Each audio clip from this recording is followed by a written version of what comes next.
ओम वंदे गौ मातरम। मित्रों, YouTube channel स्वास्थ्य रक्षा से प्रभाव सबका स्वागत करती है।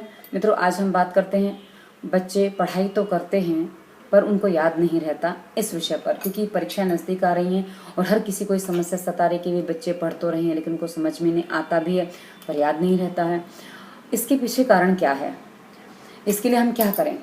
मित्रों, एक बात, जब आपसे बालक ये कहता है कि पढ़ते हैं पर याद नहीं रहता है, आप उससे कोई ऐसे विषय के बारे में जानकारी लीजिए जो वो बहुत रुचि से करता हो, अर्थात किसी फिल्म की, किसी सीरियल की, किसी कार्टून कैरेक्टर की आप उससे जानकारी लीजिए, वो आपको पूरा विस्तार से बता देगा। इसका सीधा सा तात्पर्य ये है कि वो उसमें उसको रुचि आती है तो वो उसको याद रहता है। पढ़ाई में उसको रुचि नहीं है इसलिए उसको पढ़ाई का विषय याद नहीं रहता है। तो इसमें दोष आपका नहीं है, बच्चे का नहीं है। हाँ, रुचि का अवश्य है, पर बच्चा रुचि पढ़ाई में कैसे ले ये आपको निर्धारित करना होगा कि बालक जो आपका पढ़ रहा है वो उस पढ़ाई में रुचि लेकर पढ़ाई करे ताकि वो अच्छे से पढ़ सके। और दूसरी बात होती है कि कई बार आजकल जो एक दौर चला है रटने का, मतलब सब कुछ याद करवा दो, बच्चा एग्जाम में लिखाएगा, काम खत्म। तय करिए, आप बच्चे को मात्र डिग्री दिलाना चाहते हैं या फिर उसको वो ज्ञानी बने ये चाहते हैं, कि दोनों में बहुत बड़ा अंतर है। डिग्री लेने वाले बच्चे ज्ञानी हो ये आवश्यक नहीं है, हाँ, पर ज्ञानी बच्चे के पास डिग्री भी हो ये भी आवश्यक नहीं है। क्योंकि मैंने अपना उदाहरण कई बार दिया है, मैं जो काम कर रही हूँ उसके लिए मेरे पास कोई डिग्री नहीं है, मैंने कई बार ये बात बताई है। हाँ, लेकिन ये मेरा अनुभव है और अनुभव ऐसा है कि जो सब पे काम कर रहा है, इसलिए मैं इस काम को कर रही हूँ। और रही बात डिग्री की, मैंने एमकॉम किया, मैंने ये बात भी कई जगह बताई है जो मेरे इस काम में कहीं भी लागू नहीं होती। तो मेरी पढ़ाई का मेरे काम से कोई संबंध नहीं है। हाँ, पढ़ाई मेरी मात्र इसलिए काम आती है कि मुझे बताने में अच्छा लगता है कि हाँ मैंने एमकॉम किया हुआ है, मैं पढ़ी लिखी हूँ, तो बस उतने में काम आती है। बाकी वो पढ़ाई मेरे जीवन में मुझे कहीं काम नहीं आई। अब आप ये तय करिए कि आपका बालक जो पढ़ रहा है वो मात्र परीक्षा के लिए पढ़ रहा है या वाकई उसको उसमें कुछ सीखने को मिल रहा है। हाँ, कई बार बच्चे जो रट के पढ़ते हैं वो एक शब्द भूलने पर सारी बातें स्वतः ही भूल जाते हैं, उनको फिर आगे का कुछ भी याद नहीं आता है।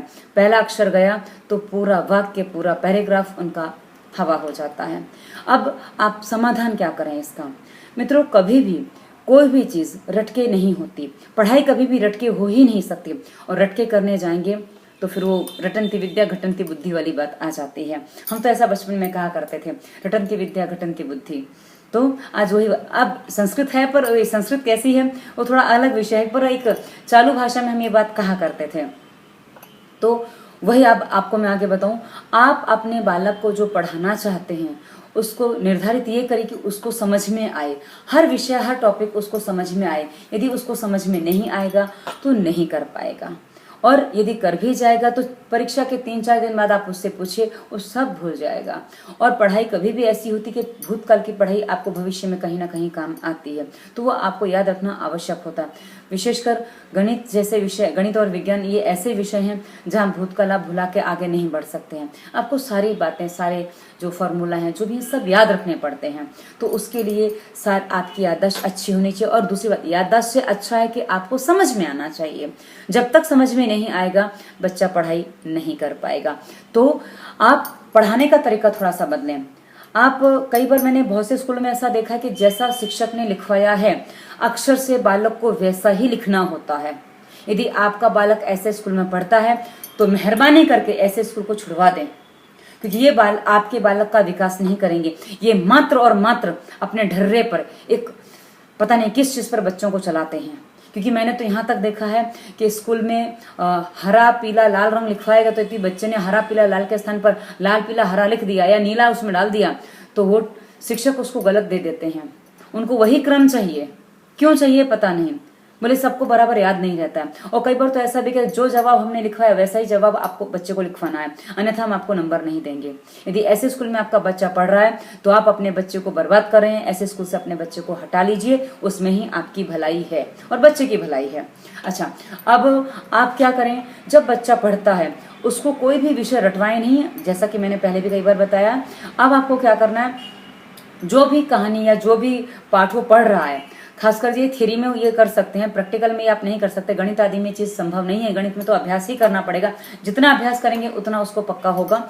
अब ये विषय बचता है इतिहास, भाषाओं का जो होता है, लिटरेचर आदि जो आप कहते हैं, उस विषय में हम ये कर सकते हैं कि आप एक विषय को, एक पाठ को, एक चैप्टर को आप एक बार पढ़िए। एक बार पढ़ने से, मैं कई बार ये कहती हूँ, एक बार पढ़ने से तो कहानियों के पात्रों के नाम भी याद नहीं होते हैं, तो पूरी कहानी आपको समझ में नहीं आएगी। एक बार पढ़ने में शायद आप उसको, जिस पाठ को 1 घंटा लगेगा, दूसरी बार जब आप उसको पढ़ेंगे तो उसमें आपको आधा घंटे का समय लगेगा, तीसरी बार उसमें थोड़ा समय और घट जाएगा। आप 4 से 5 बार उस पाठ को पढ़िए, आपको ज़्यादा से ज़्यादा 4 घंटे लगेंगे, आपको पाठ पूरा याद हो जाएगा, पूरा समझ में आ जाएगा, आपके मस्तिष्क में बैठ जाएगा। आप जो सवाल जवाब होते हैं वो किस विषय पर होते हैं, उसी पाठ में पूरा पाठ क्या है वो होता है, या तो उसके आंशिक कुछ छोटे छोटे सवाल जवाब होते हैं। वो जब आप इस तरह 4 से 6 बार आप किसी पाठ को पढ़ेंगे तो आपके मस्तिष्क में ऐसे ही पूरा पाठ बैठ जाएगा। तो अब कहाँ, लेकिन बात इतनी सी है, आपको जो करना है ध्यान से करना है। यदि ध्यान नहीं लगता है, यदि आपका पढ़ने में मन नहीं लग रहा है, क्योंकि मन न लगना विषय अलग है, रटना विषय अलग है, दोनों में बहुत अंतर है। यदि मन नहीं लग रहा है तो इस वीडियो के विवरण की वीडियो देखिए, और यहाँ से मेरे पहले दर्शक हैं तो इस वीडियो के विवरण की वीडियो देखिए, वो आपको संपूर्ण सहायता करेंगे हर बीमारी को ठीक करने में और आपका मन पढ़ाई में लगाने में। आप यदि स्वास्थ्य के नियमों का पालन करते हैं, आप यदि प्राणायाम करते हैं, तो आप अपने हर रोग को, अपनी हर ये याद ना रहने की हर चीज को विकसित कर सकते हैं, सही कर सकते हैं, रोग को ठीक कर सकते हैं और अपनी याददाश्त को विकसित कर सकते हैं। तो उनको देखिए, उनका थोड़ा पालन करिए। उनका पालन करने से आपकी मेधा शक्ति मजबूत होगी, तेज होगी, और आप देखेंगे जो बात पहले आपको 5-6 बार पढ़ने में समझ में आती थी, अब आपको 3-4 बार में भी समझ में आने लग गई है। तो इतना फर्क पड़ जाता है। आप करेंगे प्राणायाम तो आपको समझ में आएगा, नियम पालन करेंगे तो आपको स्पष्ट हो जाएगा। तो आप वो सब करिए। अब आपको क्या करना है, ये जब आपने कोई विषय आपको तैयार करना है तो आपने 5-6 बार उसको पढ़ लिया है, पढ़ने के बाद आप उसको देखिए, आप सारे सवालों के जवाब आप उसके दे पाएंगे। जब आपके सवाल जवाब तैयार हो गए हैं, अब आपको अलग से पढ़ने का विषय तो बनता ही नहीं है। अब आपको उस पाठ में से, उस चैप्टर में से कहीं से कुछ भी पूछा जाए, आप उसको आराम से बता सकेंगे, और ये विषय आपको लंबे समय तक याद रहेगा। ऐसा नहीं कि अभी आपने पढ़ा, हफ्ते 10 दिन बाद आप भूल जाएंगे, नहीं।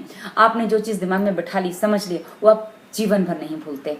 कि मुझे अभी भी अपने बचपन की पढ़ी हुई कविताएं तक याद हैं, आपको भी शायद याद होंगी, लेकिन कुछ ऐसी चीजें होती जो मन में बस जाती हैं, अच्छी लगती हैं, वो हमें याद रह जाती हैं। इसलिए आपको पढ़ाई में रुचि आपको लेनी होगी। यदि आपको पढ़ाई करनी है तो पढ़ाई में रुचि लेनी होगी, और यदि आपका बालक पढ़ाई नहीं करना चाहता है तो उसको समझाइए कि बेटा आपको पढ़ाई नहीं करनी है, तो आपको अभी से जो काम करना है उसमें आपको अभी से लगना होगा, सीखना होगा।